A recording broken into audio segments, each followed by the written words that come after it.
tudo bem com vocês? Vamos continuar a falar sobre algumas perspectivas sociológicas sobre a educação. Nós já começamos essa discussão na aula anterior falando principalmente sobre as ideias do sociólogo Emile Durkheim, né? Um dos clássicos da sociologia, um dos primeiros a sistematizar, transformar a sociologia numa ciência de fato, numa disciplina acadêmica e tal. E agora nós vamos dar ênfase a outros dois grandes pensadores, que são Karl Marx e o Max Weber. E Karl Marx conta também com a parceria intelectual na produção de boa parte da sua obra do Friedrich Engels, né, que não pode ser desprezado na análise da obra desse grande sociólogo, até porque ele foi parceiro na produção intelectual de boa parte da obra desse sociólogo, né? Tanto o Max Weber quanto o Karl Marx, eles são pensadores tão intensos que eles são classificados não só como sociólogos, mas como historiadores, economistas, filósofos. Só para vocês terem uma ideia da extensa produção e da qualidade da produção desses caras, né? Então, eles merecem todo o nosso respeito e a nossa curiosidade epistemológica, né? Nossa curiosidade de tentar conhecer aquilo que eles produziram. Até para evitar alguns mal-entendidos, né? No caso do Karl Marx, por exemplo, eu posso dizer, sem sombra de dúvidas, que ele é um dos autores mais criticados e menos lidos no Brasil, lado a lado com outro grande autor, educador chamado Paulo Freire, né? Então a gente precisa ler mais para poder, até mesmo para poder fazer uma crítica mais densa, mais construtiva da obra de um determinado autor.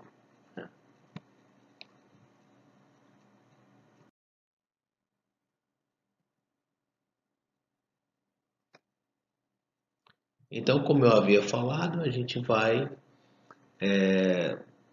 para a segunda parte da discussão sobre os grandes teóricos da sociologia da educação, né? É importante lembrar nesse início que nenhum desses autores ele se dedicou especificamente à sociologia da educação, né? O que se tem, o que a gente consegue tirar deles hoje são reflexões espalhadas em suas obras sobre a categoria educação, né? Até porque, como eu já havia explicado em outros encontros, uma temática tão importante, tão densa, que ela não pode ficar fora das preocupações de ninguém que se dispõe a estudar a sociedade, a estudar as ciências humanas. Então, esses autores também não deixaram, também não negligenciaram essa categoria super importante. Outra coisa que eu gostaria que vocês fizessem, assim, eu deixei o texto para essa aula é o mesmo texto que eu já havia deixado disponível na aula anterior. Eu vou colocar novamente por uma questão burocrática mesmo, porque a gente tem que colocar na plataforma. Mas vocês vão prestar atenção, vocês vão perceber que é o mesmo texto da aula anterior. Dito isso, como eu espero que vocês já tenham lido o texto da aula anterior, que é o mesmo de agora, eu sugiro que vocês vão lá naquela pasta que eu deixei com a bibliografia auxiliar desse curso e leiam o texto da Marilena Chauí, que vai falar sobre a ideologia da competência, né? Marilena Chauí é uma grande filósofa brasileira que tem muitos livros interessantíssimos e que merecem também ser conhecidos. Esse texto que eu tirei para vocês é de um livro chamado O que é Ideologia, da coleção Primeiros Passos. Então vale a pena dar uma olhada, é um texto curtinho e vocês só têm a ganhar com isso. Então eu vou, ao longo da explicação, vou retomando também dialogando também com alguns pontos que a Marilena Chauí trabalha. Porque quando você fala em ideologia da competência, por exemplo, uma das principais questões a serem discutidas é, primeiro, o que é importante para o estabelecimento de qualquer tipo de poder, o domínio ideológico, né? Como certos tipos de poder se mantêm intactos durante anos e anos sem que haja algum tipo de revolta dos dominados ou algo parecido. O que sustenta isso? O que dá liga a essa manutenção de poder, né? E por último, em se tratando especificamente de educação formal, assim, o que é essa ideologia da competência, né? Tem muito a ver com a ideia que a gente trabalha muito hoje de meritocracia, que é uma ideia basicamente liberal e que nos faz pensar que o simples esforço é o suficiente para que a gente alcance o sucesso, sem levar em consideração quaisquer outros contextos, quaisquer outras situações, quaisquer outros motivos que podem influenciar esse percurso que a gente tenta fazer rumo ao sucesso, né? Umas realizações pessoais. E como diria Karl Marx, as realizações do espírito e do estômago, né? As realizações materiais e ideológicas, culturais, espirituais, enfim, né? Vamos adiante, então. Nunca realizaram uma análise sistemática da escola e da educação, né? São apontamentos, são reflexões pontuais que a gente vai juntando, que a gente vai discutindo para ter uma ideia do que é essa escola e do que é esse fenômeno da educação. Então, como o grande estudioso também da área, Moacir Gadotti, diz, o Moacir Gadotti, que é um pesquisador da área de educação muito antenado com a produção de Paulo Freire, né? E que também se preocupa muito com os rumos da educação no país, e com as pautas diversas relacionadas a esse fenômeno, principalmente no Brasil. Então, nunca realizaram uma análise sistemática da escola e da educação. A problemática educativa foi colocada de modo ocasional, fragmentário, mas sempre no contexto da crítica das relações sociais e das linhas mestras de sua modificação. É uma fala do Moacir Gadotti, e que faz muito sentido mesmo hoje, em que nós vivemos num país que tem vários programas de pós-graduação na área de educação. A produção acadêmica nessa área está melhorando bastante, mas mesmo assim essa afirmação de Moacir Gadotti ainda faz sentido. A gente necessita de uma análise sistemática da escola e da educação, né? Até porque mesmo as políticas públicas às quais nós estamos sujeitos, elas têm uma base muito frágil, né? Que o diga o novo ensino médio, né? Que é a atual pauta aí no processo de formação, no processo de educação formal do povo brasileiro, que tem suas lacunas, não são poucas, tem as suas lacunas, tem as suas fragilidades e precisa ser repensado, né? Já nasceu frágil e precisa ser repensado. A gente precisa de um modelo de educação muito mais denso, muito mais balizado em pautas humanas, né? E numa educação que realmente possa dialogar ou fazer dialogar os vários campos de saber, né? A gente já aprendeu com a experiência que isso não se faz numa canetada, isso não se faz por força de lei, mas se faz com a ação cotidiana, com motivação cotidiana. Então a gente precisa fazer acontecer esse tipo de situação, não por via de lei, coisa que já se mostrou ineficaz, não por canetada, não por portaria, mas pela nossa prática cotidiana, não é? Vamos adiante.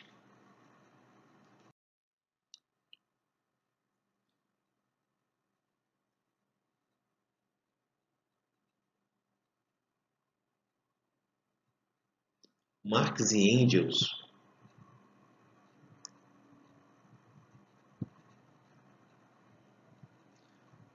Marx e Engels propõem orientações pedagógicas de base rigorosamente histórica materialista. É o materialismo histórico dialético de Marx e Engels. Para Engels, em sua Sociologia da Educação, a situação das classes trabalhadoras na Inglaterra, livro muito interessante que eu sugiro que vocês conheçam, a instrução popular tornou-se insuficiente. Os operários lutam para conquistar as primeiras leis sobre a instrução. Há uma denúncia das condições de precariedade típicas da escola para o povo. Quer dizer, olha só, o Engels escreveu esse livro no século XIX e hoje as demandas ainda são muito parecidas. Os questionamentos que são feitos ainda são muito parecidos. Quer dizer, o que o materialismo histórico de Marx e Engels diz? Dentre outras coisas, que a gente vive numa tensão entre grupos que rivalizam por poder. A luta de classes é vista como o motor da história, aquilo que confere dinâmica à sociedade. Então, cada momento, cada contexto, cada modo de produção tem os seus grupos dominantes, os seus grupos dominados e, obviamente, com potencial revolucionário, né? A exemplo da burguesia durante o feudalismo e a exemplo do proletariado durante o capitalismo, na visão de Marx e Engels.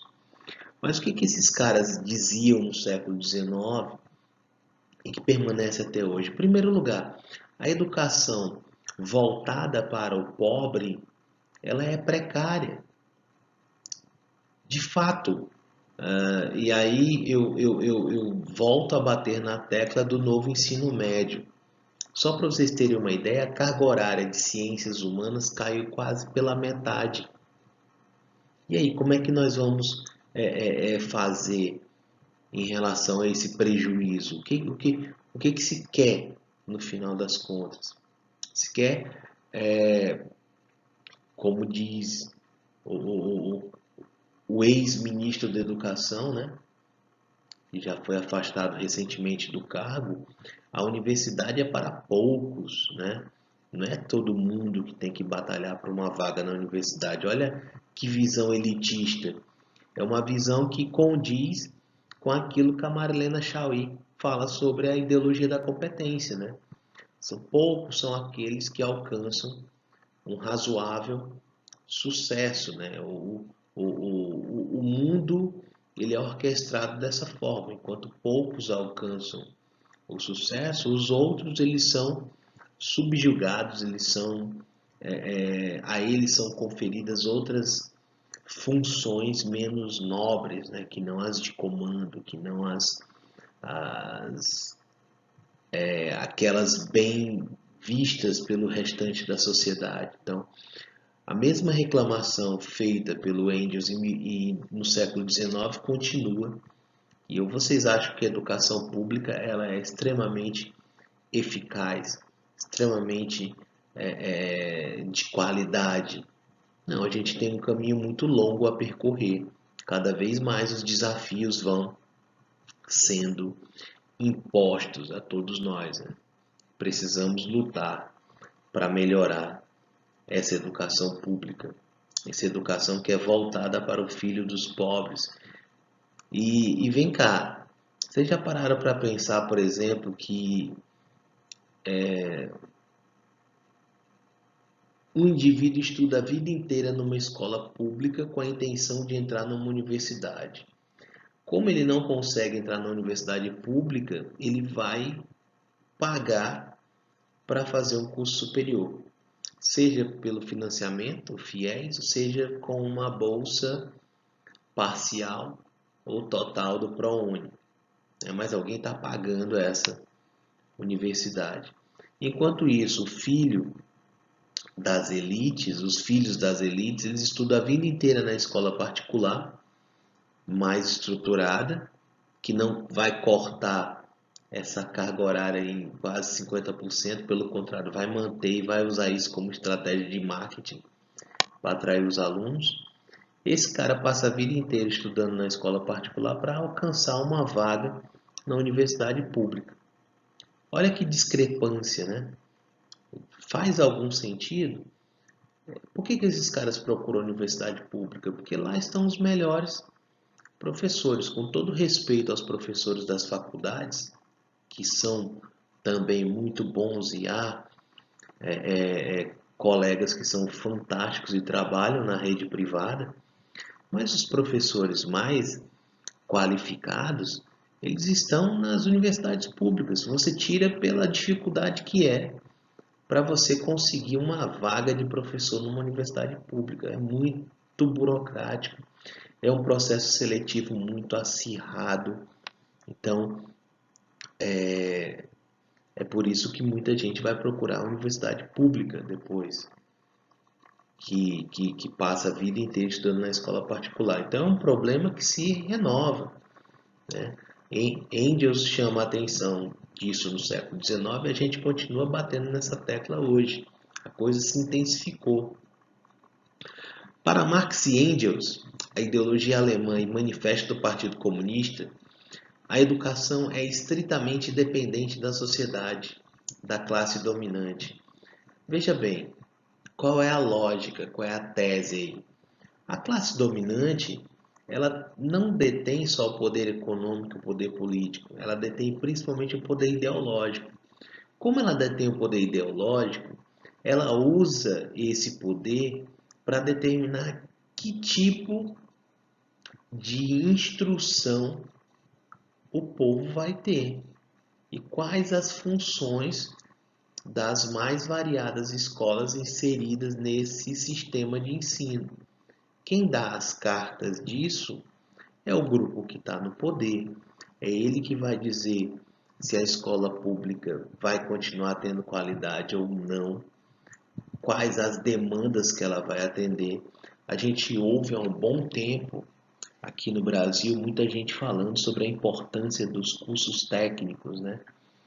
Muito se fala e pouco se faz a respeito, né? Por que os cursos técnicos não são tão atraentes? Porque você vai fazer um curso técnico numa escola pública, você não tem um laboratório de qualidade, você tem toda uma demanda social voltada para a questão do Enem, né, para entrar, para assumir uma vaga na universidade. Você olha para o mercado de trabalho, em algumas áreas ele está saturado, né, e não há informações mais abrangentes sobre o mercado de trabalho em outros lugares para esses cursos técnicos, onde essas pessoas podem construir de fato uma carreira. Então não é o curso técnico que não presta, é a estrutura que está sendo montada, que está sendo organizada, que deixa muito a desejar. E o que eu quero chamar a atenção de vocês é para o seguinte: quem é responsável por construir essa estrutura, ou pelo menos quem é que organiza estrategicamente essa estrutura de ensino? É justamente a classe dominante. Fiquem atentos a isso. É justamente isso que a Marilena Chauí também fala no texto Ideologia da Competência. Quem cria os discursos sobre competência, os discursos sobre meritocracia, é justamente a classe dominante, por dois motivos bem interessantes. Primeiro, para manter seu poder, e segundo, para fazer com que o pobre, com que o dominado pense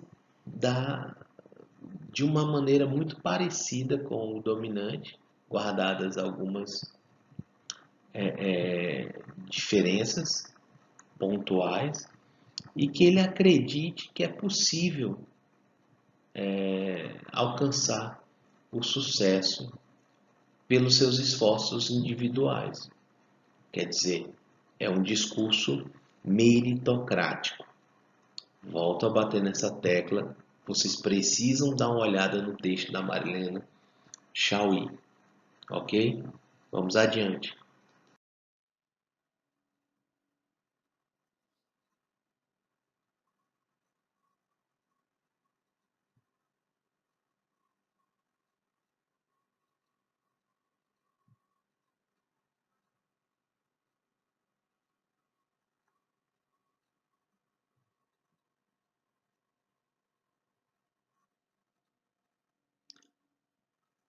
A escola reflete e confirma uma nítida divisão entre as classes sociais. A escola, como qualquer outra instituição e como a própria cultura, é um instrumento ideológico que exprime a concepção do mundo e os interesses socioeconômicos da classe no poder. Não vou nem me demorar muito nesse slide não, porque é justamente o que a gente acabou de comentar em relação ao slide anterior, em relação ao livro também da Marilena Chauí, ao texto da Marilena Chauí. Marx, no Capital, dedica algumas páginas às condições de vida da infância nas sociedades industriais, né? Condições de vida precárias dos filhos dos trabalhadores das indústrias, né? Que na época em que Marx escreveu o Capital, estava absorvendo uma grande quantidade de mão de obra, as pessoas trabalhavam muitas horas por dia para suprir a demanda dos seus empregadores, dos seus patrões, e havia alguns problemas sociais muito sérios se agravando, né? Como problemas de saneamento, problemas de violência, problemas de saúde pública, desemprego e o problema da instrução pública, da educação, principalmente educação para os mais necessitados. Qualquer semelhança com a nossa atual realidade não é mera coincidência. O Manifesto do Partido Comunista. Educação pública e gratuita para todas as crianças. O Manifesto do Partido Comunista foi um livro que Karl Marx e Friedrich Engels escreveram, chamando os trabalhadores para a ação, para tomar o poder da burguesia, que seria justamente a construção de um modo de produção comunista, né? Que seria o processo de superação do capitalismo, do modo de produção capitalista. Então, o que havia nesse livro, nesse conjunto de ideias, nessa cartilha, o que havia previsto para a educação, né? Educação pública e gratuita para todas as crianças, eliminação do trabalho infantil nas fábricas, né? Porque havia sim, à medida que a coisa começou a se intensificar,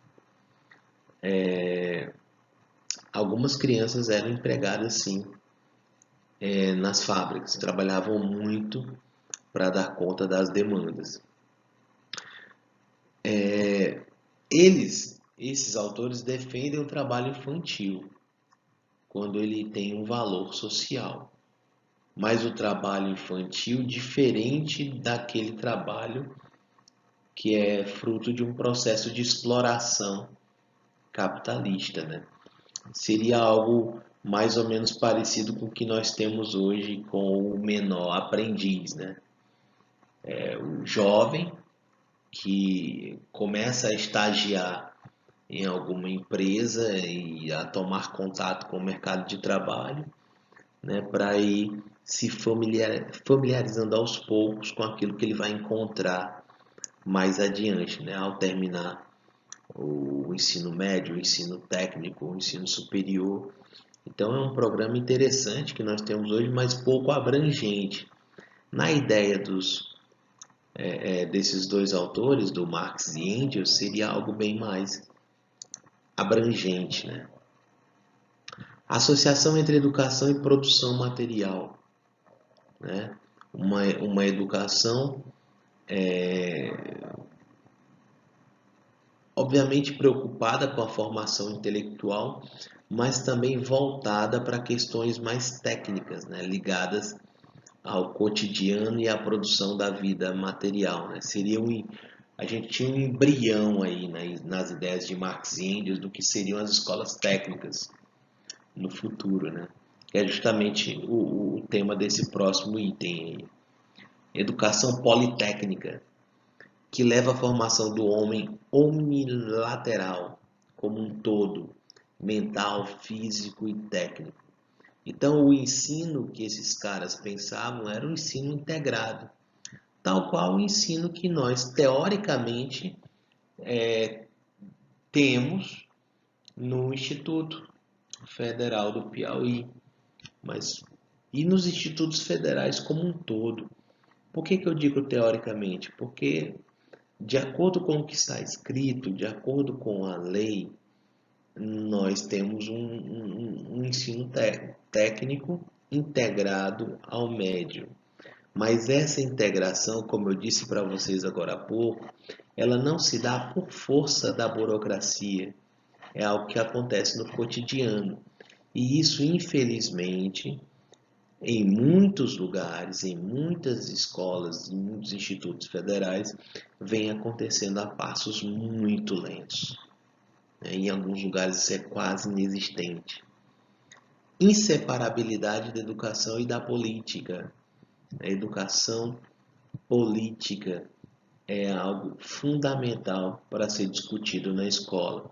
Por quê? Porque a escola do burguês é uma escola alienante, é uma escola feita pela classe dominante para defender o seu status, para defender a dominação, para fazer com que os filhos dos pobres continuem nos seus lugares sociais e que eles não possam avançar muito, né? Então, a escola pensada por Marx e Engels tratava de temas como educação e ação política, justamente para superar esse atraso, para superar essa discrepância.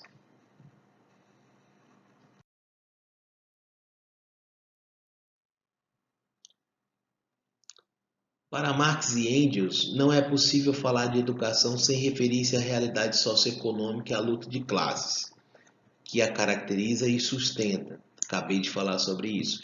É uma escola pensada pela burguesia, de extrema qualidade para os filhos da burguesia e de uma qualidade duvidosa para os filhos dos trabalhadores, dos proletários, né?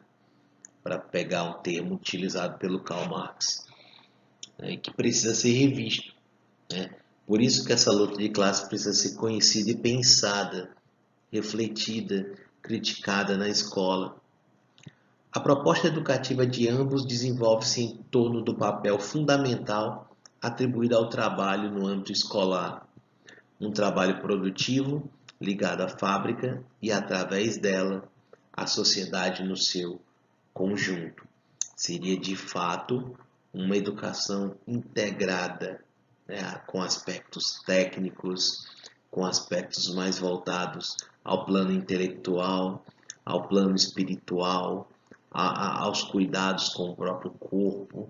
Então, seria um ensino integrado de fato.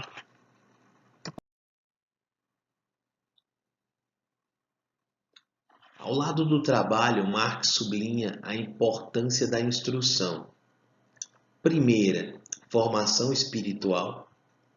Segunda, educação física, como é ministrado nas escolas de ginástica através dos exercícios militares. Como eu falei agora há pouco, preocupação com o espírito, com o corpo e com os aspectos intelectuais e materiais, no sentido da educação voltada para as técnicas também. A terceira, instrução politécnica, que transmitia os fundamentos científicos gerais de todos os processos de produção e que, ao mesmo tempo, introduza a criança e o adolescente no uso prático e na capacidade de manejar os instrumentos elementares de todos os ofícios. Quer dizer, é um ensino integrado ao técnico, ao espiritual, aos cuidados com o corpo, repetindo, uma educação integrada de fato. O que vocês acham dessa ideia, dessa escola pensada por Marx e Engels? Seria interessante nos dias atuais? Reflitam um pouco sobre isso. O modelo educativo de Marx e Engels influencia a Comuna de Paris em 1871. A instrução popular, com o decreto de 2 de abril, despojada de qualquer finalidade religiosa, a escola laica, né? A escola que onde não havia uma intervenção direta de qualquer religião, onde se trabalhava o respeito mútuo, né? A instrução religiosa é proibida nas escolas. A gente está falando da França, né? Em 1871. Afirmava: o filho do camponês devia receber a mesma instrução que o filho do rico, e além disso, gratuitamente. Uma educação de extrema qualidade, sem diferenciações, sem reproduzir desigualdades que o modo de produção capitalista impõe. Abria-se para as mulheres o acesso à instrução prevista para os homens. Até bem pouco tempo, certos níveis de instrução eram proibidos para mulheres, não é? Aqui no Brasil, por exemplo, o auge da carreira no campo da educação que a mulher podia atingir era a escola normal, né, para ser professora do ensino fundamental, professora de crianças, né? Então era o máximo que a mulher poderia trilhar. Então Marx e Engels já defendiam esse acesso total e restrito das mulheres à mesma instrução conferida aos homens, já no século XIX. Então eram autores bem à frente do seu tempo, né? Procurou difundir o estudo com o trabalho produtivo para dar vida a homens completos, iniciando a instituição de escolas de novo tipo, nas quais se realizasse tanto uma ampla preparação profissional quanto uma rigorosa instrução científica. A escola integrada. Atenção particular aos abrigos. Introduzida uma educação completa da criança, né? Desde das primeiras interações no ambiente escolar, a criança já era voltada para se adequar a essa perspectiva, né, de estruturação escolar que Marx e Engels pensavam. O modelo educativo de Marx e Engels revoluciona a pedagogia contemporânea. Porque, como vocês já podem ter percebido, muita coisa que nós temos hoje foi tirada daí, né? Nem que seja só na teoria, mas muita coisa foi tirada do pensamento de Marx e Engels. Isso a gente não pode negar. A referência ao trabalho produtivo, que punha em aberto contraste toda uma tradição educativa intelectualista e espiritualista, esse aspecto voltado ao mundo de trabalho,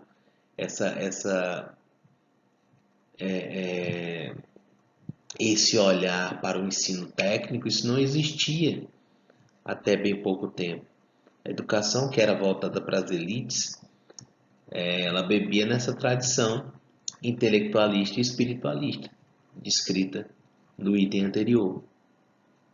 A afirmação de uma constante relação entre educação e sociedade, uma educação, enfim, contextualizada, com o pé no cotidiano, na realidade social, que precisa ser não só compreendida, mas ressignificada pelos estudantes, pelos alunos, né? O modelo educativo de Marx e Engels entende o trabalho como princípio educativo, como praxis, como algo fundamental, como um viés de extrema importância nesse processo. A questão não é que a educação tenha se desenvolvido na história, independente da produção, mas que foi excluída dela, ou a produção excluída da educação. Educação não tinha nada a ver com o mundo produtivo. Na perspectiva de Marx e Engels, ela não só tem a ver como o mundo produtivo, daí a importância da formação técnica, como o mundo produtivo é algo essencial na vida de toda e qualquer sociedade. Suas análises permitiram o esclarecimento e a compreensão da totalidade social, de que a educação é parte, incluindo as relações de determinações e influência que ela recebe da estrutura econômica e o específico das discussões de temas e problemas educacionais. Outro trecho do pesquisador, do educador Moacir Gadotti. Vamos adiante. A escola capitalista carrega uma ideologia, a ideologia capitalista. E aí, mais uma vez, a gente volta para a discussão de ideologia lá da Marilena Chauí, a ideologia da competência. A escola capitalista aposta nessa ideologia da competência. Por quê? Porque ela é responsável por separar os dominantes dos dominados. A escola transmite as relações sociais de produção dominantes na sociedade. Então, toda e qualquer discrepância percebida na vida social, ela se reflete na escola, né? Todos os nossos preconceitos, todas as injustiças sociais, todas as desigualdades, elas estão expressas, elas estão manifestas na escola. A educação passa por reformas a cada transformação do capitalismo.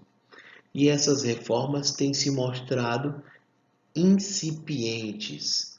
Elas têm se mostrado muito aquém daquilo que nós temos capacidade de produzir, de gerir e de apresentar enquanto projeto de educação para toda a população. A escola como formação para o trabalho é um produto do capitalismo. Busca da produção de homens adequados às relações de trabalho, moldar corpos e mentes para o trabalho. O trabalho passa então a ser uma categoria fundamental tanto na vida social como um todo, quanto na vida escolar especificamente, né?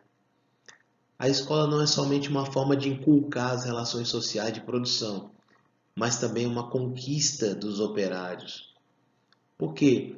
Por vários motivos. Primeiro, porque o seu filho vai ter acesso ao mesmo tipo de educação que o filho do burguês. É uma escola voltada não só para as coisas intelectuais do espírito, mas para a valorização da saúde do corpo e para a preparação para o mundo do trabalho, né? O campo das técnicas, o que é algo também extremamente importante, né? Uma conquista extremamente importante para esses operários. Adestramento à disciplina fabril no Taylorismo, Fordismo, preparação para uma produção flexível na atualidade, são os papéis que a escola vem exercendo, né? Então, ele prepara o trabalhador, ela prepara o trabalhador para aquele esquema taylorista, fordista, né? Do apertar parafusos de algo que você nem sabe o que é. Geralmente o trabalhador não sabe nem o que está ajudando a produzir, está lá apertando parafusos. Depois se adequando à flexibilização dessas relações, né? Muito tempo depois. No sistema capitalista, a escola é entendida como favorecedora da acumulação do capital. Ela reproduz literalmente a lógica da elite. Então, favorece sim a acumulação de capital. Alienação incentiva a competição no seio das escolas. Alienação para Karl Marx é estar alheio àquilo que se produz, aquilo que o fruto do seu trabalho.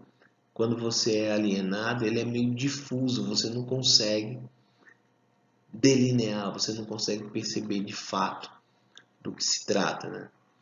Processo de mercantilização da educação com sua entrada no sistema capitalista.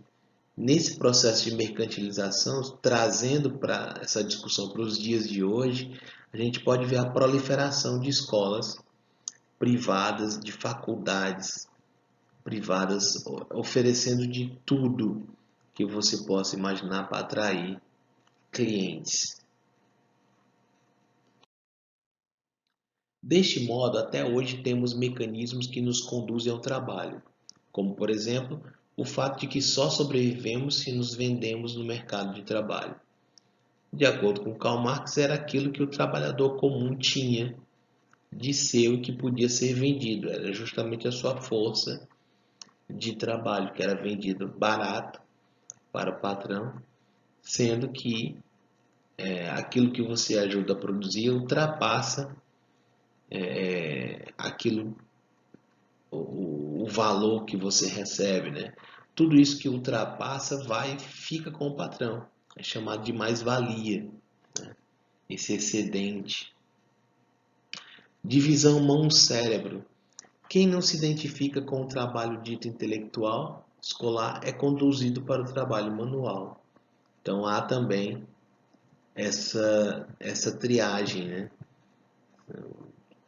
De mostrar, ou pelo menos de a compreensão de que você sabe separar quem está mais afeito ao trabalho intelectual científico e quem está mais afeito ao trabalho braçal ou técnico, né?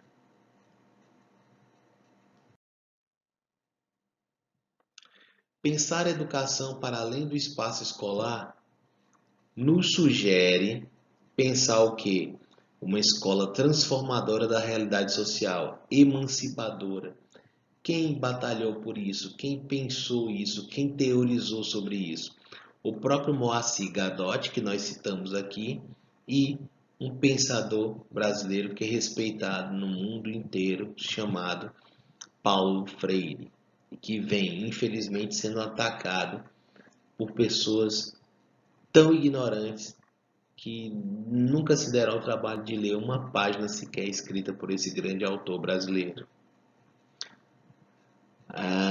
Pensar de forma contrária é pensar a educação como uma configuração restrita, limitando seu papel aos saberes escolares. Então, resumindo, se for para pensar em educação, meu amigo, minha amiga, que seja assim, que seja uma escola transformadora da realidade social, emancipadora, que lhe dê autonomia intelectual, capacidade de pensar e agir por si só.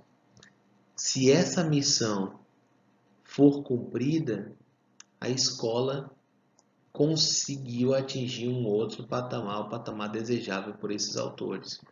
Infelizmente, não é esse tipo de papel que a maioria das escolas hoje exerce. Vamos adiante.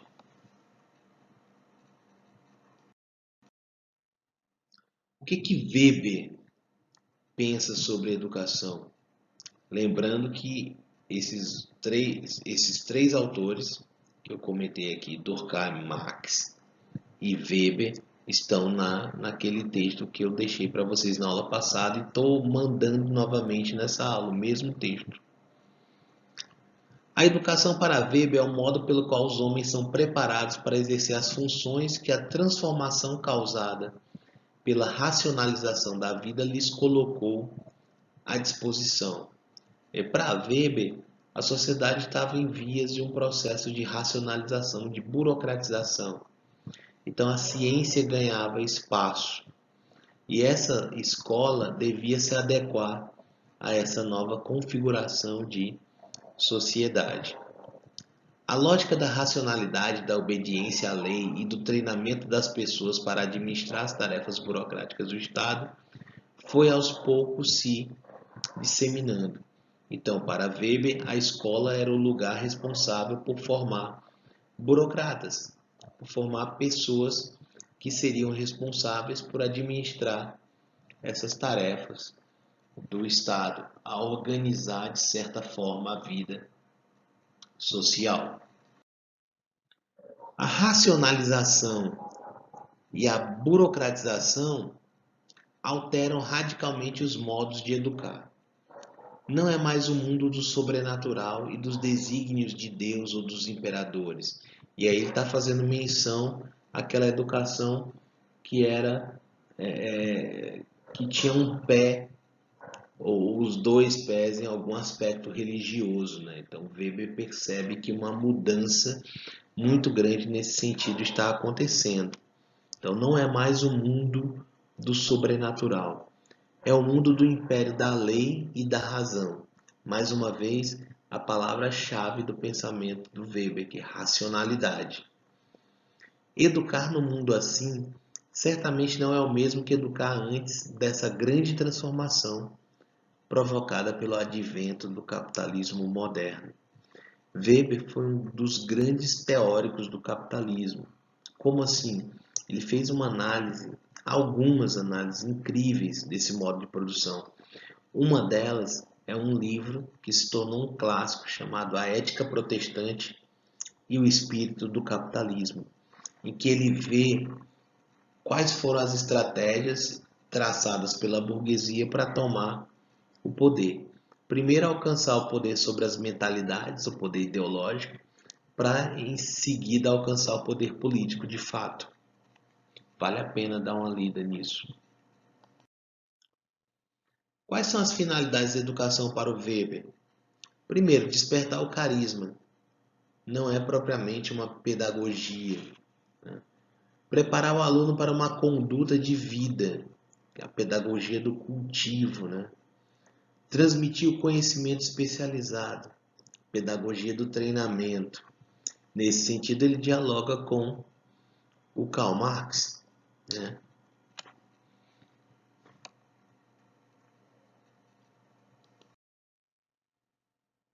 Revelar qualidades mágicas ou dons heróicos. Isso está relacionado ao despertar o carisma, né? Weber tinha uma atenção especial à questão do carisma, dos líderes carismáticos, né? O que para Weber é aqueles que legitimavam seu poder por conta do seu carisma, né? Das suas características pessoais, que eram capazes de persuadir outras pessoas, né? Weber refere-se aqui ao ascetismo mágico antigo e aos heróis guerreiros da antiguidade e do mundo medieval, que eram educados para adquirir uma nova alma, no sentido animista, e, portanto, renascer. Pelo termo animismo, designa a manifestação religiosa imanente a todos os elementos do cosmos, sol, lua, estrelas, a todos os elementos da natureza, rio, oceano, montanha, floresta, rocha, a todos os seres vivos, animais, fungos, vegetais, e a todos os fenômenos naturais, chuva, vento, dia, noite, é um princípio vital e pessoal chamado de ânima, o qual representa significados variados. Cosmocêntrica, que significa energia, antropocêntrica, significa espírito, teocêntrica significa alma. Consequentemente, todos esses elementos são passíveis de possuírem sentimentos, emoções, vontades ou desejos e até mesmo inteligência. Resumidamente, os cultos animistas alegam que todas as coisas são vivas, todas as coisas são conscientes ou todas as coisas têm ânima. Professor, mas eu não entendi nada disso. Posso traduzir para vocês em algo bem simples. O Weber acredita que uma das funções primordiais da escola é despertar as nossas características persuasivas, nossas características de liderança, o nosso carisma. E esse carisma ele pode se manifestar de uma forma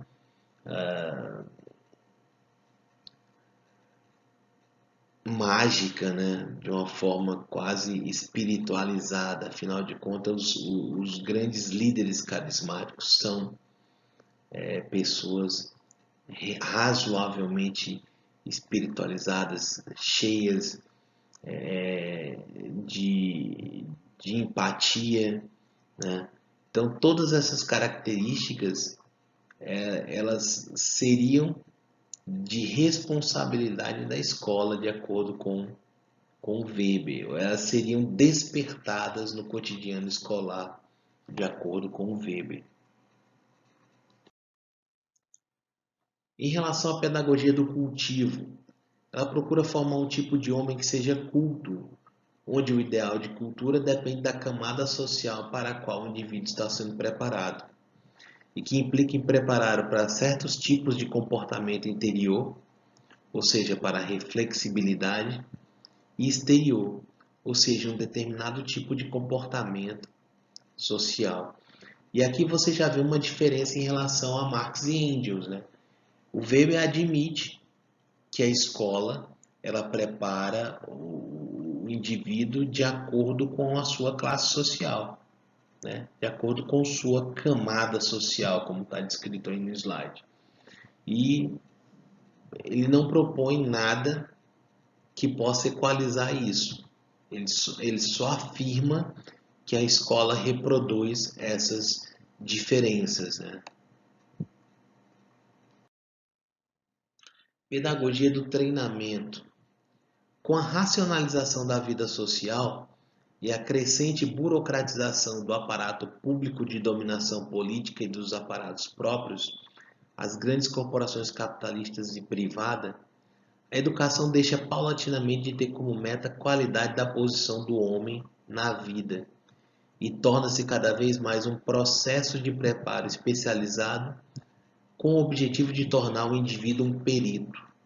Weber também atentava para as especificidades da educação, para as especializações da educação, que podiam ser especializações apontando para a formação que hoje a gente conhece como formação técnica e ou apontando para uma formação científica, intelectual ou um pouco de cada, né? Mas o que ele defende aqui é que há um processo de preparo especializado em curso, né? Há uma tendência da educação de afunilar o conhecimento no sentido de propor uma espécie de especialização aos seus a todos envolvidos nesse processo, né? E aí você toma novamente como exemplo esse novo ensino médio, que fala de itinerários formativos, né? Nas áreas de ciências humanas, ciências da natureza, ciências exatas, mas não se sabe ao certo como esses itinerários vão funcionar e nem se todas as escolas vão ter condições de oferecer todos os itinerários, né? Porque se isso não acontecer, você está afunilando de propósito as perspectivas e o conhecimento dos seus alunos, daqueles que se mantêm firmes e fortes até o final. Há um afunilamento, uma especialização, né? E isso precisa ser, em se tratando desse novo ensino médio, que foi o exemplo que eu citei, precisa ser elucidado, né? Precisa ser discutido. O recuo da educação, enquanto formação do homem em favor de uma educação, enquanto treinamento especializado e parcializado para habilitar o indivíduo a desempenhar certas tarefas. Pessimista que era, de seu ponto de vista, o capitalismo reduzia tudo, inclusive a educação, à mera busca por riqueza material e status. Mais uma vez, podemos dialogar com o texto da Marlene Chauí, que é exatamente isso que ela diz. A burguesia reproduz o seu modo de vida e dá uma ideia de que o faz com alguma dificuldade, mas não. A escola é pensada para facilitar esse processo de reprodução. Então, nas escolas voltadas para a formação dos filhos das elites, há uma busca, há uma competição, há uma tensão, uma luta por riqueza material e status, que afinal de contas, na sociedade capitalista é o que define o indivíduo, né? As suas posses o precedem. É mais ou menos isso. E Weber era muito pessimista em relação a isso, né? Weber via na pedagogia do treinamento, imposta pela racionalização da vida, o fim da possibilidade de desenvolver o talento do ser humano, em nome da preparação para a obtenção de poder e dinheiro. A racionalização é inexorável, invencível, e educação especializada, a lógica do treinamento, para Weber também é. Para ele não há nada que se possa fazer a respeito. Ele não é tão esperançoso quanto Karl Marx e Friedrich Engels e não propõe outra coisa. Ele faz essa análise tensa e desiludida do processo educacional, né?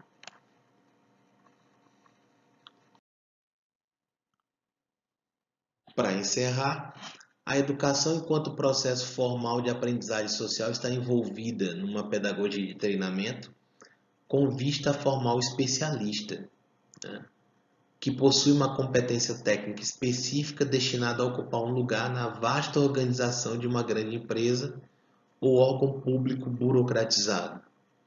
Esse tipo de educação tem sido cada vez mais questionada por educadores, pois desvincula o aprendizado dos valores humanistas e longe de uma perspectiva criticamente orientada para a transformação da realidade social.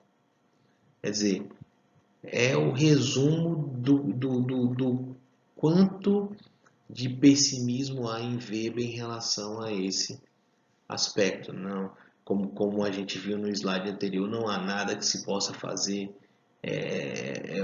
O afunilamento, a especialização, a preparação de determinados indivíduos de diferentes contextos, né? Preparações diferentes, obviamente, e por aí vai. Isso tudo para mostrar para vocês o quanto é complexo falar sobre a formação escolar, sobre a educação como um todo, sobre a educação escolar especificamente. Então, reflitam, leiam, pensem direitinho, interajam nos fóruns e a gente volta a se ver em breve, ok? Obrigado e até a próxima. Olá, tudo bem com vocês? Eu sou o professor Marcos Vinícius e essa é mais uma aula da disciplina Sociologia da Educação. Eu espero que vocês estejam acompanhando bem, lendo os textos que eu estou disponibilizando, os que eu estou sugerindo, né? Até porque é com a leitura, é com a discussão nos fóruns, é com essa troca de experiências que esse tipo de formato obtém êxito, né, na formação de vocês. Então, eu espero que esteja tudo bem com o processo e me coloco desde já à disposição para tirar quaisquer dúvidas que houver nesse sentido.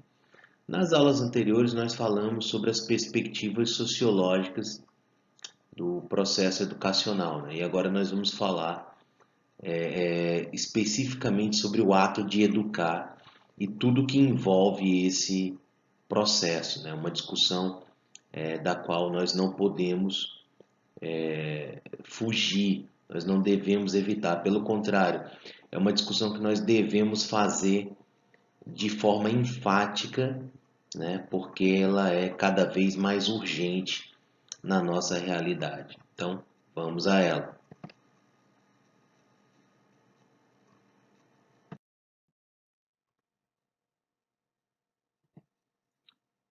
O tema da aula de hoje é cultura, medo, educação e disciplina. E algumas notas sobre o ato de ensinar. Tá tudo condensado, a gente vai tentar fazer com que essas questões dialoguem, vai tentar costurar isso nas nossas discussões para que fique bem claro, bem entendido para vocês, ok? Então, mais uma vez, qualquer dúvida, fiquem às ordens para se manifestar tanto nos fóruns como pelo WhatsApp, pelo e-mail, enfim. Eu estou, na medida do possível, respondendo às demandas de vocês, né? Então, o que eu recomendo enquanto leitura para a aula de hoje?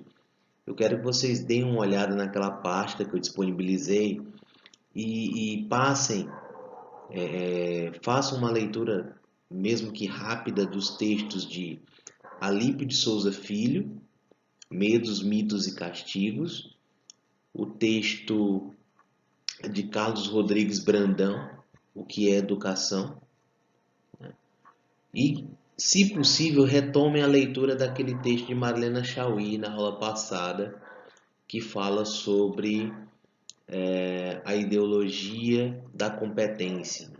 São 3 textos muito importantes para a discussão de hoje. Então vamos a ela. Então, algumas perguntas motivadoras, né, para essa discussão. Primeira, como chegamos até a realidade que temos hoje? Nós já vimos nas discussões anteriores, quando falávamos sobre o processo de socialização, sobre o conceito de cultura, que o ser humano ele vem criando ferramentas para se diferenciar tanto das outras espécies quanto medir forças e controlar de certa forma a natureza. Então esse é o itinerário que o ser humano vem seguindo ao longo da sua trajetória. Como é que nós chegamos até a realidade que nós temos hoje? Com essa ânsia, com esse ímpeto, com essa busca sempre renovada por inovação, com essa busca sempre renovada por criar cada vez e mais tecnologias úteis que ao mesmo tempo facilitam a nossa vida, nos possibilitam uma melhor organização e um maior domínio sobre a natureza. Então, obviamente, essas tecnologias também são utilizadas como em relações de poder, né, como moeda de troca em relações de poder. Então é assim que nós construímos a realidade que nós temos hoje, como nós já vimos nas discussões anteriores. Que consequências a realidade e sua história trazem ao trabalho da instituição escolar? Veja bem, a história do ser humano que construiu sociedade, que construiu cultura, que construiu uma série de inovações tecnológicas responsáveis por nós sermos quem somos hoje, é uma história voltada para a busca, para a luta pelo poder. Então, como diz o grande pensador das ciências sociais Karl Marx, a história da humanidade, a história da sociedade é a história da luta de classes. São os antagonismos entre grupos rivais que buscam o poder, que fazem, que dão dinâmica, que movimentam a história. E aí eu pergunto a vocês, na busca pelo poder, quem dá as cartas no jogo político ideológico? São as classes dominantes ou são as classes dominadas? Obviamente são as classes dominantes. E essas classes dominantes, elas regulam tudo que diz respeito à vida em sociedade. Inclusive, são elas as responsáveis por formatar o nosso sistema educacional. Então, aquilo que se aprende na escola, os currículos que são trabalhados ao longo dos anos, são definidos, são pensados por grupos que muitas vezes não tem nada a ver com o pensar a educação de um modo específico, mas são grupos poderosos que têm interesses específicos, esses interesses estão expressos em todos os âmbitos da sociedade, inclusive na formatação do nosso sistema educacional. Eu convido vocês a fazer a seguinte reflexão: a quem interessa, por exemplo, a adoção do novo ensino médio, que reduz de boa parte das disciplinas do currículo a carga horária em até 50%? A quem interessa esse tipo de educação, esse tipo de formatação que vai afetar principalmente a escola pública? E aí eu aproveito e faço uma outra pergunta em cima dessa. Vocês acham que as escolas particulares mais bem conceituadas do país, elas vão se adequar cegamente a esse novo ensino médio? Elas também vão reduzir suas cargas horárias? De forma alguma. Elas vão manter, elas vão adotar o mínimo que precisa ser adotado, vão manter as cargas horárias e ainda vão utilizar isso como estratégia de marketing para chamar os alunos das escolas públicas que porventura possam fazer alguns sacrifícios e pagarem para estar numa escola particular com uma carga horária melhor. Por isso que eu estou dizendo para vocês, toda essa sofisticação, toda essa inovação produzida pelo ser humano ao longo da história, culminou na luta por poder. E em estando no poder, algumas classes, alguns grupos sociais defendem seus interesses, impõem suas vontades. E isso abrange tudo aquilo que diz respeito à vida social, inclusive e principalmente a organização do sistema escolar, né? Só lembrando, como nós já dissemos em outras oportunidades, que essa organização do sistema escolar, quando a gente fala especificamente desse termo, a gente está falando de educação formal. Só que, como o texto do Brandão, que vocês vão dar uma lida depois de assistirem esse vídeo, nos mostra, a educação é um fenômeno muito mais abrangente que a educação formal. Ela não se resume à escola, ela está presente em todas as dimensões, em todos os âmbitos da nossa vida. Então, é importante que vocês lembrem disso, ok? A terceira pergunta é: como tudo isso impacta o meu trabalho como educador? Lá na pasta com os textos, também tem um texto muito interessante do Rubem Alves, que foi um teólogo, filósofo, um pensador na área de educação e ciências humanas, que fala sobre a diferença entre ser professor e ser educador, falando que o educador é um ser em extinção, porque ele necessita de uma formação mais demorada e é um sujeito que age movido, dentre outras coisas, pelo amor ao trabalho. Muito diferente do que o autor constata em relação a professores que são muito mais ligados ao campo da técnica, são muito mais ligados aos interesses das suas instituições. Até porque os professores eles são funcionários, eles são fiscalizados, eles devem obedecer, eles devem cumprir determinadas metas.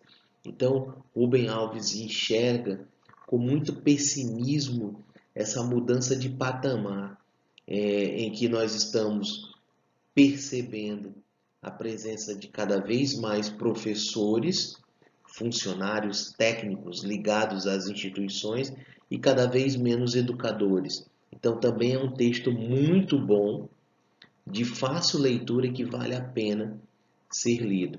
Eu vou deixar no lugar do texto, do arquivo com o texto, como eu venho deixando ultimamente, eu vou deixar um arquivo com as indicações de leituras para essa aula, para vocês acessarem a página, a pasta que eu já disponibilizei para vocês desde o início da disciplina e darem uma olhada nesses textos, ok? Vamos adiante.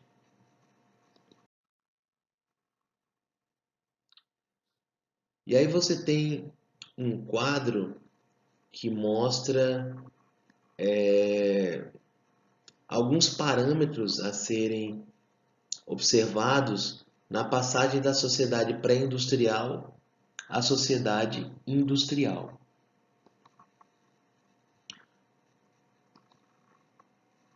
Então, o primeiro indicador é geração de riqueza.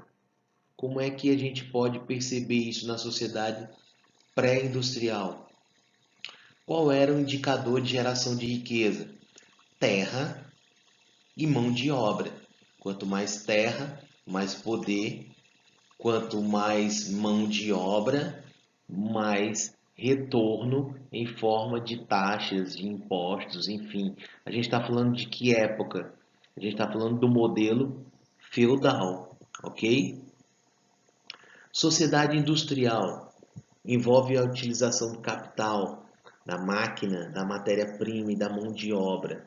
Em outro sentido, aí você já tem o domínio de uma classe social que durante o feudalismo foi a classe revolucionária, que é a burguesia, e que agora está no poder, não só poder econômico, mas assume também o poder político e o poder ideológico, principalmente, domina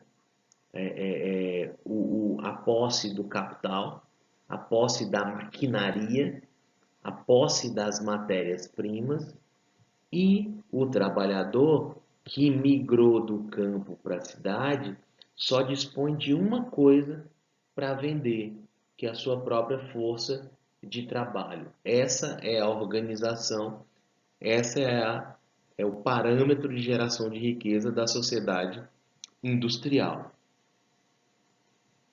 O segundo indicador é o modelo de agrupamento humano. A gente passa de um agrupamento por atividade econômica, baseado na família patriarcal, geralmente uma família muito numerosa, para um outro tipo de arranjo, baseado no deslocamento para as cidades, na família nuclear com os membros diferentemente ocupados. Só lembrando que no início daquilo que a gente conhece por sociedade industrial, até as crianças tinham seu trabalho, sua força de trabalho explorada, né? Só para lembrar algo que vocês já viram lá na história. Terceiro parâmetro, a educação da população, que é aquilo que nos interessa na discussão de hoje. Aprendizagem no trabalho, voltada para o fazer imediato. Na família, para as coisas temporais. Na igreja, para as coisas da eternidade. Então, o aprendizado era baseado em atividades manuais, né? Para suprir algumas necessidades imediatas, seja no campo ou seja no artesanato, né? Os ensinamentos morais da família, muito importante no processo de socialização, como nós já vimos, e na igreja os ensinamentos voltados para as questões do espírito. Então, essa era a base da educação da população no modo de produção feudal. E essa base, ela muda e passa a ser preocupada com as necessidades da indústria. Quer dizer, olha como aquilo que eu disse para vocês agora há pouco vai se confirmando. A quem serve o sistema educacional? A quais interesses ele serve? Quem regula? Quem define aquilo que a gente deve ou não aprender? Né? São as classes dominantes. Porque, se você observar, olha o sentido da educação da população durante a sociedade industrial, no pós-feudalismo. Era uma educação preocupada com as necessidades da indústria, né? Onde as pessoas precisavam minimamente ler, escrever e calcular. E houve também o fortalecimento da escola pública universalizada. Quer dizer, devido a essa necessidade de uma mão de obra minimamente qualificada, a escola passou a ser pública e universal. Mas não se enganem, não é essa escola pública e universal, ela não oferece aos filhos dos trabalhadores comuns, aos filhos dos proletários, as mesmas benesses que oferece aos filhos dos proprietários, aos filhos dos capitalistas, aos filhos das classes dominantes. Então a escola, nesse sentido, ela não é tão inclusiva quanto parece na teoria. A escola, ela observa a divisão de classes e ela obedece aos interesses inerentes a essa divisão de classes. Tudo isso ocorre à luz de outras transformações em níveis mais profundos, transformações no pensamento, na concepção do que é o ser humano, né? E aí a gente pode citar três grandes pensadores que foram importantes nesse sentido, que foram Darwin, Charles Darwin, Karl Marx e Sigmund Freud, cada um na sua área, trouxe contribuições fabulosas na compreensão do que é o ser humano, né? de como nós nos relacionamos enquanto indivíduos nessa sociedade industrial que se adensava, né? A partir do domínio burguês, a partir da fragmentação do modo de produção feudal. Esses três pensadores produziram do final do século XIX ao início do século XX. Freud produziu durante mais tempo em relação aos outros dois, né? Freud foi um pensador do início tem escritos que datam do início do século XX, né? E muito importantes até hoje para quem tenta compreender o indivíduo e a sociedade, né? E a influência que essa sociedade exerce sobre o indivíduo. Então vamos a Darwin. Darwin, que revolucionou a ciência quando admitiu que o ser humano estava inserido num processo evolutivo. Ele mais uma das espécies que foi exposta à seleção natural e conseguiu sobreviver. Então, ao contrário do que se pensava, e isso para Darwin deve ter sido uma terrível, né, de admitir, porque o Darwin vem de uma formação religiosa muito intensa. Inclusive, ele estudou durante muito tempo para ser uma autoridade religiosa.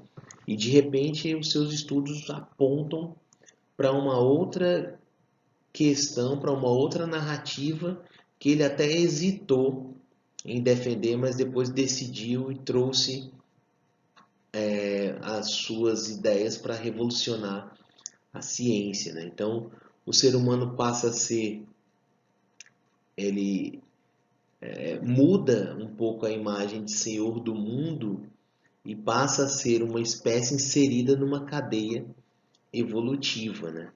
E a gente passa a observar esse processo evolutivo como algo que nos mobilizou, nos direcionou muitas ações humanas ao longo da história. Inclusive, no início das ciências sociais, o evolucionismo se tornou uma escola de pensamento muito atuante, justamente baseado nas ideias do Darwin, né? Havia até uma expressão chamada darwinismo social, que durante muito tempo foi assimilada pelos pensadores da área das ciências humanas, né? Então, inebriados por essas descobertas, pela possibilidade que a evolução sob o olhar do Darwin permitia em termos de compreensão dos processos humanos, né? Obviamente, outras formas de perceber a organização social vieram depois daí, mas a gente não pode deixar de citar aqui a importância que foi a contribuição do Charles Darwin. Outro grande pensador do qual nós já falamos aqui foi o Karl Marx, né? Que reforça algumas coisas muito interessantes. Por exemplo, reconhecimento do outro na convivência e na cidadania, a importância de se buscar esse reconhecimento, né?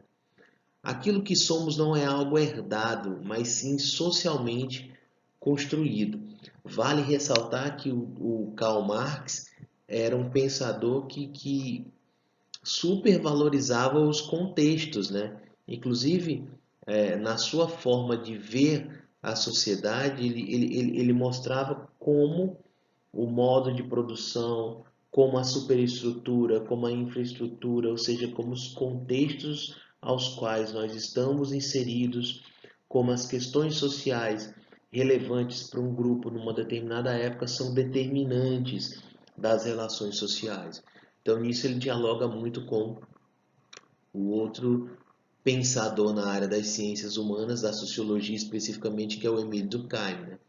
da importância da sociedade na formação, na definição do indivíduo, né? Vamos adiante. Com Freud, nós passamos a olhar para um outro aspecto, que é o aspecto da subjetividade. Enquanto se olhava para a sociedade, para a espécie humana no processo evolutivo como um todo, ao olhar para a produção, para a obra de Freud, você tem uma outra perspectiva, que é a perspectiva do indivíduo. E não só do indivíduo em relação à sociedade, mas da subjetividade desse indivíduo, né? Das coisas da mente, do inconsciente humano. Como a sociedade é tão potente que ela instala na nossa mente certas barreiras, né? Certos filtros que são acionados sempre que a gente deseja fazer algo, né? Então, a sociedade é muito importante nesse sentido porque ela instala literalmente em nossas mentes esses filtros morais. E Freud olhava com muito carinho para tentar compreender a mente humana, né? Então, grande parte do que somos se oculta no inconsciente. Inclusive no inconsciente nós deixamos guardados muitas coisas que a sociedade condena. Talvez, e não só por isso, mas também por isso, nós criamos uma série de regras de conduta, regras de sobrevivência, né? Justamente para nos proteger do caos que seria se nós pudéssemos fazer valer todas as nossas vontades. Então, Freud encontra nos seus estudos esses limites pré-estabelecidos pela sociedade e introjetados dos indivíduos via processo de socialização, mas que, vez por outra, esses filtros possuem também suas falhas e os seres humanos cometem seus excessos, e isso era basicamente o objeto de estudo do Sigmund Freud. Então, dito isso, estão lançadas as bases para um outro modo de ver a realidade e refletir sobre ela. Então, a partir daí, o pensamento humano foi se tornando cada vez mais sofisticado. E isso, de certa forma, foi espelhado, isso de certa forma teve reflexo no sistema educacional. Mas é importante lembrar aquilo que eu disse agora há pouco, o sistema educacional ele é organizado e moldado pelas classes dominantes. É importante sempre lembrar disso. E aí nós temos a passagem da sociedade industrial à sociedade pós-industrial, com aqueles mesmos indicadores apresentados agora há pouco, né? Por exemplo, geração de riqueza na sociedade industrial. Como nós já vimos, capital, máquina, matéria-prima e mão de obra. Na sociedade pós-industrial, a informação capaz de gerar conhecimento que gera novas informações. Então, a dinâmica da produção do conhecimento obviamente, das inovações tecnológicas são agora o parâmetro de geração de riquezas. Então, dá uma ideia da dinâmica dessa sociedade pós-industrial, que é a sociedade na qual nós vivemos hoje. Modelo de agrupamento humano, do deslocamento para as cidades, da família nuclear, com os membros diferentemente ocupados, nós temos hoje cidades superpovoadas, com sentimentos de isolamento. Então, olha que contraditório. Quanto mais as cidades estão superpovoadas, a fragmentação das relações humanas ela se acentua e a sensação de isolamento dos indivíduos também.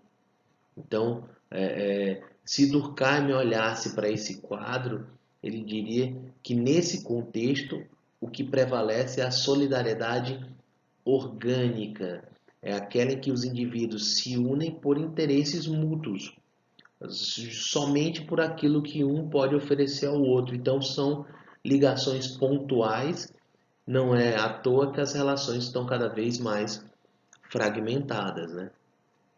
Novos modelos familiares, especialmente novos papéis femininos, novas organizações da família, né, que não é mais a família nuclear patriarcal, consagrada durante muito tempo. Agora você tem uma série de novos formatos possíveis, né, e plausíveis dentro da sociedade que precisam ser também observados.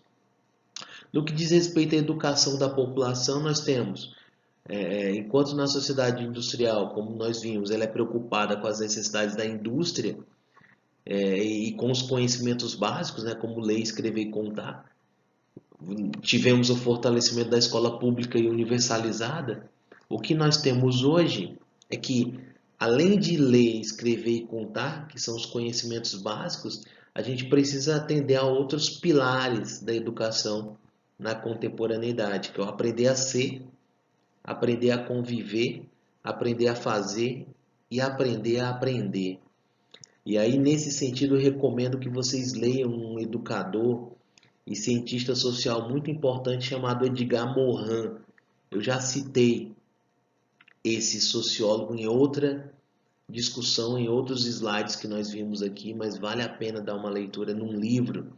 Ele não está na nossa bibliografia, mas é muito fácil de achar na internet, que é Os 7 Saberes Necessários à Educação do Futuro, né? Em que ele vai falar justamente dessa perspectiva de educação na sociedade pós-industrial, obedecendo esses 4 pilares, né? Que são os pilares defendidos também pela Unesco.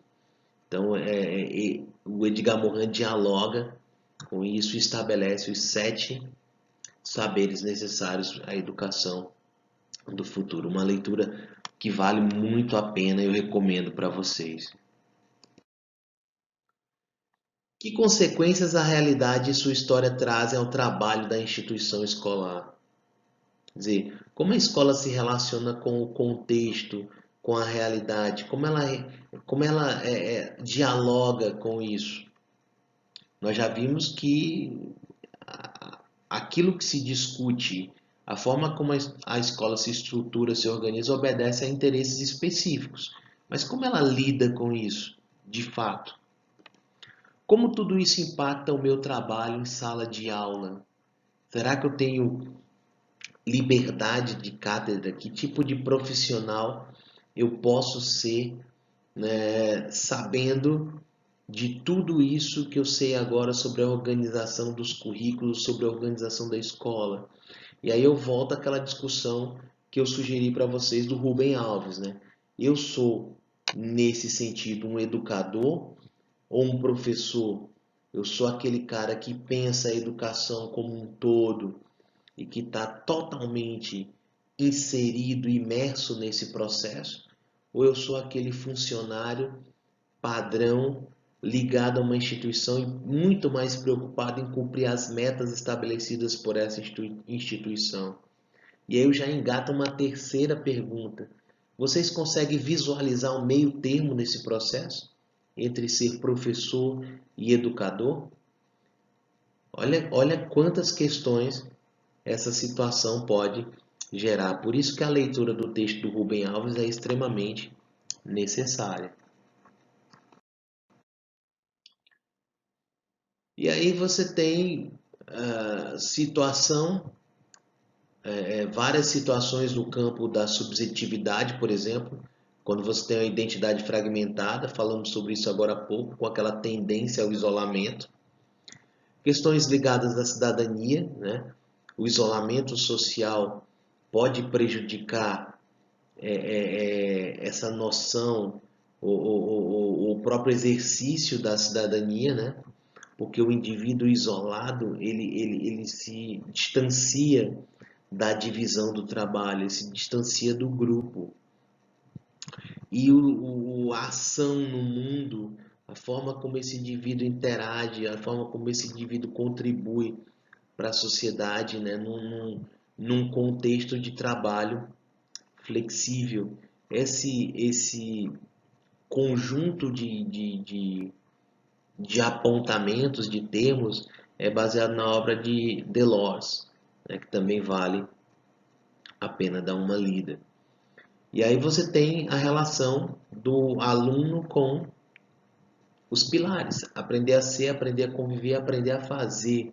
E principalmente aprender a aprender, o que não é nada fácil, mas é perfeitamente possível se o processo for bem encaminhado, né? Então guardem esse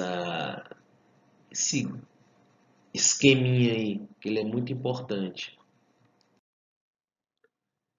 E aí você tem novamente reiterando os princípios, né, da educação na contemporaneidade. Aprender a ser, né, que é lidar com as questões identitárias. Aprender a conviver, que é lidar com a sociabilidade e a socialização. Aprender a fazer, contribuir ativamente para a existência, para a manutenção, para a sobrevivência do grupo. E aprender a aprender, que é justamente estar aberto ao trabalho intelectual de uma forma mais abrangente, não só como alguém que recebe algo pronto, alguém que abraça uma fórmula e não reflete sobre ela, mas alguém que tem o senso crítico estimulado, alguém que tem a sua autonomia intelectual estimulada. Inclusive, eu coloco como um dos objetivos da nossa disciplina o estímulo à autonomia intelectual, porque você tem que percorrer todos esses pilares, aprender a aprender. Como é que a gente aprende a aprender? Primeiramente, questionando aquilo que está estabelecido, porque quanto mais você questiona, mais você busca respostas, e quanto mais você busca respostas, mais você aprende sobre a situação que você está estudando, sobre o contraditório, sobre outros discursos que envolvem essa situação. Então, é um exercício de liberdade intelectual, né? E é uma frase do grande educador Paulo Freire, né? Um dos intelectuais mais injustiçados do nosso país, pouco lido e muito criticado. E, infelizmente, isso está virando moda aqui. Quanto menos você conhece, quanto menos você lê um autor, mais você critica baseado na visão de terceiros. O que eu acho terrível, né? Você basear toda uma análise na visão de uma outra pessoa, de um analista, ao invés de você ler, colher direto na fonte, né? Eu prefiro ler um autor antes de criticá-lo. Sim, é o que parece mais adequado, né? Mais justo do ponto de vista intelectual. Educação não transforma o mundo. Educação muda pessoas. Pessoas transformam o mundo. Ninguém liberta ninguém. Ninguém se liberta sozinho. As pessoas se libertam em comunhão. Quer dizer, a educação, na visão de Paulo Freire, é um processo libertador. Tanto é que esse autor investe na chamada pedagogia da autonomia, na pedagogia do oprimido, numa pedagogia libertadora, que é justamente o oposto ao que ele chamava de educação bancária, que é aquela educação de fórmulas prontas, aquela educação que nos apresenta tudo mastigado para ser decorado, para ser introjetado e para ser, quem sabe, um dia utilizado uma vez ou outra, mas não é uma educação libertadora. É uma educação que serve mais como uma camisa de força, como adestradora. Então, é contra esse tipo de educação bancária e adestradora que Paulo Freire lutava. E aí eu retomo novamente aquela questão de ser educador e ser professor. Quer dizer, o que Paulo Freire defende é o trabalho de educador, que é muito mais complexo do que uma simples função, né? Que é a de professor ligado a uma instituição que tem que obedecer algumas metas, tem que cumprir algumas metas e muitas pessoas se limitam a isso e não procuram expandir a sua atuação. É uma decisão, né? Ser professor, ser educador é uma profissão de fé. Então você o que você constrói enquanto profissional, enquanto sujeito envolvido com educação, é uma decisão, é uma decisão que você vai tomando durante o processo, o tipo de envolvimento que você vai ter. E é justamente esse tipo de envolvimento que vai definir se você envereda para ser um educador, se você vai se contentar a ser um funcionário, cumpridor de metas. E a sociologia? A sociologia da educação se ocupa dos fatos sociais relacionados com a educação. A educação como processo social global que ocorre em toda a sociedade, os sistemas escolares como parte do sistema social global, a escola como unidade sociológica, a sala de aula como subgrupo de ensino e o papel do professor. A importância de todos esses processos observados pela sociologia da educação. Inclusive, a socialização e a utilização da cultura do medo na, na educação formal também. A escola que reproduz uma sociedade que o filósofo Michel Foucault já afirmou ser especializada em vigiar e punir. Quer dizer, Vigiar e Punir é o título de um dos livros mais lidos aqui no Brasil do filósofo Michel Foucault. E ele afirma que a nossa sociedade é especializada nessas duas artes, né? Vigiar e punir. A gente vive controlando, disciplinando e punindo aqueles que se afastam daquilo que é a expectativa do grupo, né? Então, essa visão ela é facilmente perceptível na educação formal.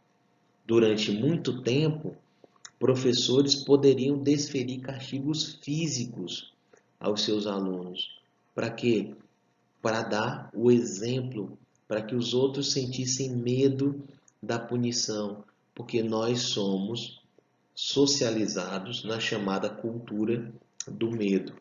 Não é à toa que eu trouxe para vocês o livro do Alípio de Souza Filho, que eu já recomendei aqui a leitura, que se chama Medos, Mitos e Castigos. E que ele vai falar que a cultura do medo ela é importantíssima no nosso processo de socialização. E na escola, facilmente perceptível, porque a escola ainda é bastante vigilante e principalmente punitiva. A questão que a gente lança aqui agora é: essas punições são realmente eficazes? Elas ajudam no processo educacional ou elas são apenas paliativos, limitantes dessa busca pela autonomia intelectual? Que tipo de relação a gente está travando em sala de aula? Que tipo de autoridade a gente está impondo? A autoridade que se teme ou a autoridade que se respeita, né? Tudo isso, a compreensão de tudo isso define o modo como a educação está sendo tratada num determinado ambiente, numa determinada escola, numa determinada sala de aula. E a tudo isso a gente tem que estar atento, né? Não é à toa que eu trouxe as leituras e as sugestões que eu dei até agora a vocês. Nada está ali por acaso. E se for lido, vai contribuir muito com a formação de vocês. E o que ela diz sobre a educação? A educação é a ação pela qual as gerações adultas transmitem sua cultura às gerações mais jovens. A educação é o processo de socialização por excelência. O que nós temos na escola é uma educação formal, é uma convenção daquilo que se precisa discutir nessa instituição social específica, no sentido de promover o desenvolvimento físico e intelectual dos alunos. Então, é uma convenção social. Mas a educação tem como princípio básico transmitir cultura e permitir que as sociedades sobrevivam, passem adiante esses elementos que são aprendidos durante o processo de socialização. E aí, olha que charge interessante aí, ó. Não disse? A escola não é lugar para essas coisas. Que coisas?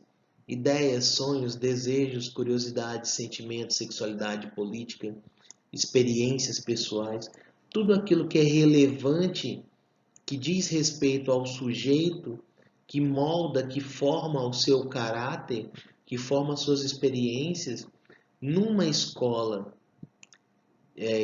nos moldes que Paulo Freire critica, numa educação bancária, numa educação que funciona mais como uma camisa de força, tudo isso é desprezado.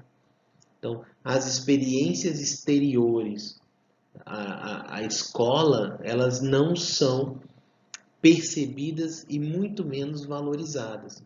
O que se pede e o que se faz numa educação libertadora, numa educação que estimula a autonomia intelectual, é justamente que se leve em consideração tudo isso que nessa charge estão tentando eliminar. Ideias, sonhos, desejos, curiosidades, sentimentos, sexualidade, política, experiências pessoais e muito mais. Porque a gente precisa fazer o aluno entender que o contexto no qual ele está inserido e aquilo que ele está aprendendo na escola não são coisas distantes, são coisas que podem dialogar e devem dialogar.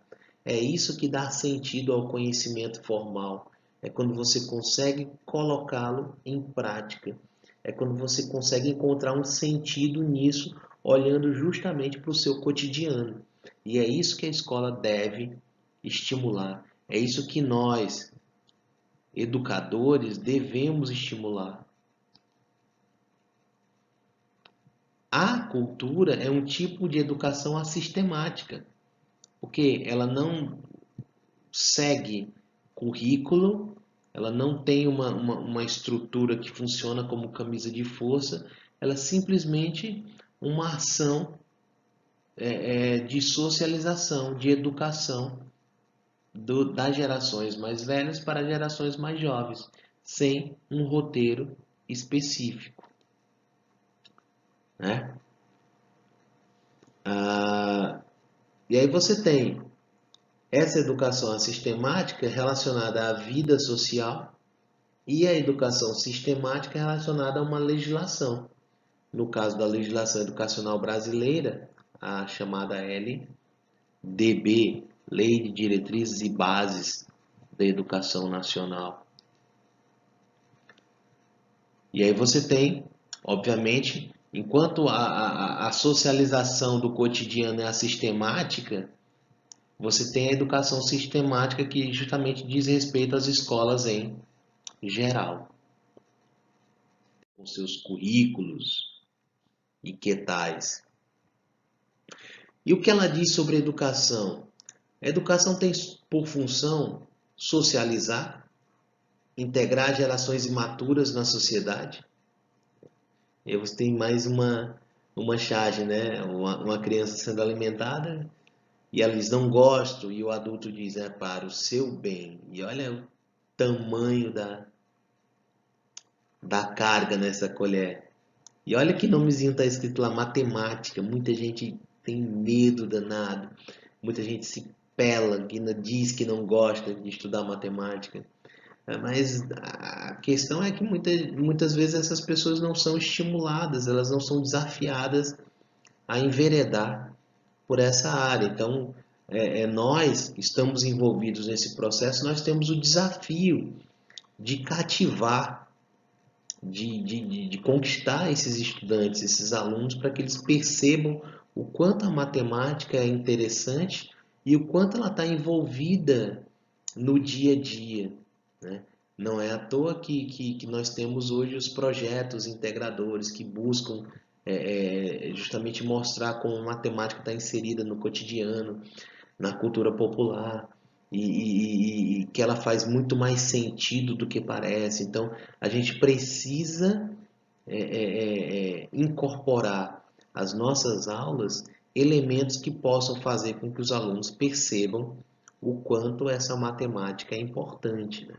Então, lembrem dessa charge, ela é muito interessante.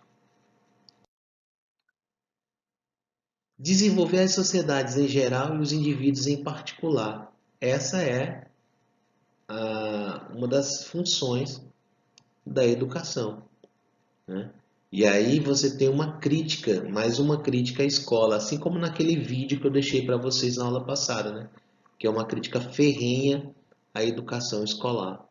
Sim. O professor pede para que os alunos tomem seus lugares. Os lugares são iguais, enfileirados, mas os alunos, cada um com um formato diferente, que é outra coisa que a gente precisa compreender, a diversidade dos nossos alunos, a diversidade presente nas turmas que a gente percorre. Então a gente tem que compreender o contexto desse público e tentar fazer com que, tentar utilizar esse contexto no diálogo com o conhecimento formal, né? Tentar estabelecer uma ponte entre os saberes desses alunos, que são diferentes entre si, apesar de a escola querer homogeneizá-los, mas são diferentes entre si e precisam ser vistos como tal. Precisam ter suas identidades respeitadas, né? Então, esse diálogo, essa visão é o que a escola na contemporaneidade, é o desafio que a escola na contemporaneidade impõe, mas que muitas instituições se negam a aceitar e a passar adiante. Como a educação sistemática faz isso? Estabilidade social.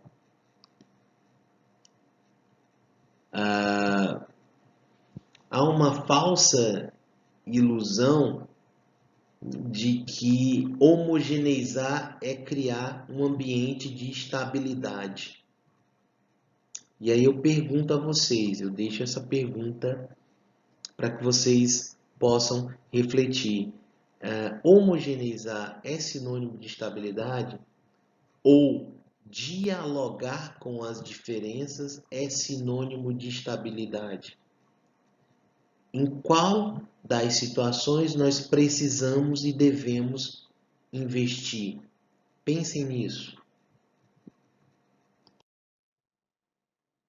A educação também funciona como um canal de ascensão social. E aí, por isso que eu convidei vocês a reler o texto da Marilena Chauí que fala sobre ideologia da competência. Olha que charge interessante. Seu ignorante, eu li isso tudo. Logo sou melhor e mereço estar por cima. Olha a meritocracia aí. Olha a ideologia da competência aí. Gritante nessa charge. O cara se acha muito melhor que o outro porque conseguiu ler mais, ter acesso a mais leituras que o outro. Mas muita coisa está deixada de fora nessa cena, nesse debate, né? Por exemplo, quais foram as circunstâncias em que isso aconteceu? E por que que a outra pessoa que está sendo menosprezada e chamada de ignorante, o que foi que aconteceu que ela não teve a mesma oportunidade ou não pôde se inserir nesse processo da mesma forma? Será que realmente nós partimos do mesmo ponto? Será que nós encaramos todos, independente da classe social, do grupo ao qual a gente pertence, nós encaramos todos as mesmas dificuldades nesse processo? Ou as dificuldades elas são seletivas, assim como as facilidades? Pensem nisso, releiam o texto da Marilena Chauí, que é muito importante. Olha só a meritocracia estampada aí nessa charge. O vestibular como um grande peneiramento social. Uma coisa muito discrepante na nossa educação formal é que vocês já perceberam que o aluno que passa a vida inteira estudando numa escola pública, ele faz o vestibular para uma faculdade, para uma universidade pública, não passa, aí qual é a alternativa? Ou ele apela para o SISU, perdão, para o FIES, que é o financiamento da educação, em que ele faz um empréstimo para pagar a faculdade e tem que pagar esse empréstimo, e geralmente 9 entre 10 pessoas que fazem isso tem seu nome inserido no Serasa, né, porque não conseguem pagar as prestações, ou recorrer ao ProUni, que é aquele programa do governo que oferece bolsas em faculdades. Quer dizer, o cara passa a vida inteira estudando numa escola pública para fazer o ensino superior numa escola privada. Enquanto os alunos da escola privada, que passam a vida inteira estudando dessa forma, fazem vestibular para entrar na universidade pública. Olha que discrepância. Por isso que esse peneiramento social está cada vez mais intenso, porque a concorrência ela é pesada e desigual. A gente está falando de pessoas que têm uma educação muito mais estruturada do que a educação pública. Ora, mas eu acabei de falar para vocês sobre o novo ensino médio. Você vai comparar, por exemplo, um aluno da escola pública que tem uma aula de cada disciplina de ciências humanas por semana, com um aluno de escola particular que tem 2, 3, 4 aulas da mesma disciplina. Qual o nível de preparo desses alunos? Né? A gente pode dizer que eles partem do mesmo lugar, que eles têm os mesmos desafios e têm a possibilidade de chegar da mesma forma, né, de passar pela linha de chegada da mesma forma? Nem de longe, nem de longe. Temos algumas honrosas exceções na escola pública, mas muito mais por mérito e esforço individual do que simplesmente pela qualidade e pela estruturação do ensino. Está cada vez mais sabotado, né? E aí, mais uma vez, eu pergunto, a quem interessa isso? A escola como elemento também de controle social. E aí, mais uma vez, eu bato nessa tecla. Existem escolas voltadas para os filhos das elites, que vão produzir líderes, e há as escolas voltadas para os filhos menos afortunados, né, que vão gerar mão de obra barata para ser inserida rapidamente no mercado de trabalho. E aí a pergunta que eu faço é nisso que querem transformar a escola pública, numa instituição que produz mão de obra barata para o mercado, que castra os sonhos desses jovens de entrar numa universidade pública. Se eu me recuso, enquanto professor da escola pública, a aceitar uma realidade dessa, aceitar uma imposição dessa. E fico muito feliz que vejo que outros colegas também fazem a mesma coisa. Então, enquanto eu puder, enquanto forças tiver, eu vou me empenhar em fazer o melhor que eu puder pelos alunos da escola pública, justamente para quebrar esse ciclo, para quebrar esse vício que está se estabelecendo em diferenciar escolas de acordo com classes sociais, né? O que não faz o menor sentido, né?